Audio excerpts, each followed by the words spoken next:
హరే కృష్ణ. నేను మీ ప్రేత్మ. భగవద్గీత చాలా రోజుల తర్వాత మళ్ళీ 9th శ్లోకతో మీ ముందుకు వచ్చేసాను. భగవద్గీత చెప్పటం 8 శ్లోకాలు చెప్పి కొన్ని కారణాల వల్ల ఆపేశాను.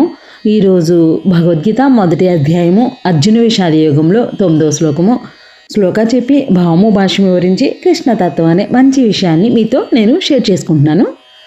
ఓం శ్రీకృష్ణ పరమాత్మనే నమః. శ్రీమద్భగవద్గీత అధ్యాయం 1 అర్జున విషాద యోగంలోని 9వ శ్లోకం.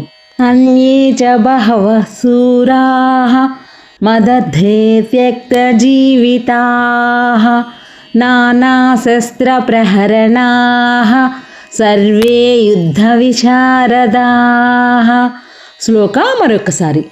అన్యే చ బహవః శూరాః మదర్థే త్యక్త జీవితాః నానాశస్త్ర ప్రహరణాః సర్వే యుద్ధ విశారదాః. భావం ఏమనగా ఈ శ్లోకంలో దుర్యోధనుడు తన గురువైన ద్రోణాచార్యునితో మాట్లాడుతూ తన పక్షాన ఉన్న వేరే యోధుల ధైర్యం మరియు యుద్ధ నైపుణ్యాన్ని గొప్పగా వివరిస్తున్నాడు. మన వైపు ఉన్న యోధులు తమ ప్రాణాలను కూడా త్యాగం చేయడానికి సిద్ధంగా ఉన్నారు.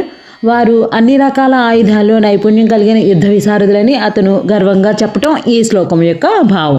భాష్యము. ఆచార్య, వీళ్ళే కాదు ఇంకా ఎంతోమంది వీరులు శూరులు నా కోసం తమ ప్రాణాలు ఇవ్వటానికి సిద్ధంగా ఉన్నారు. నా గురించి, నా గెలుపు గురించి తమ ప్రాణాలు పణంగా పెట్టి యుద్ధం చేయడానికి ఎంతోమంది యుద్ధ విద్యలో నైపుణ్యం కలిగిన వారు, పలు రకాలైన అస్త్రాలను ప్రయోగించడంలో నిపుణులు మన వైపు యుద్ధం చేయడానికి ఉరకలు వేస్తున్నారు. వీరంతా నా విజయానికే నిలబడి వీరోచితంగా పోరాడతారని దుర్యోధనుడు ధీమా వ్యక్తం చేస్తూ ద్రోణాచార్యునితో అంటున్నాడు.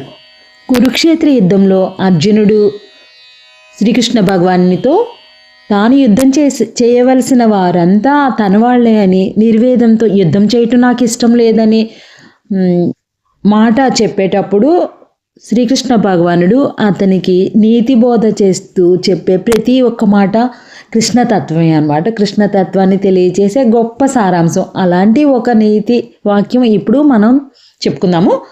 జీవితంలో ప్రతిరోజు విలువైనదే.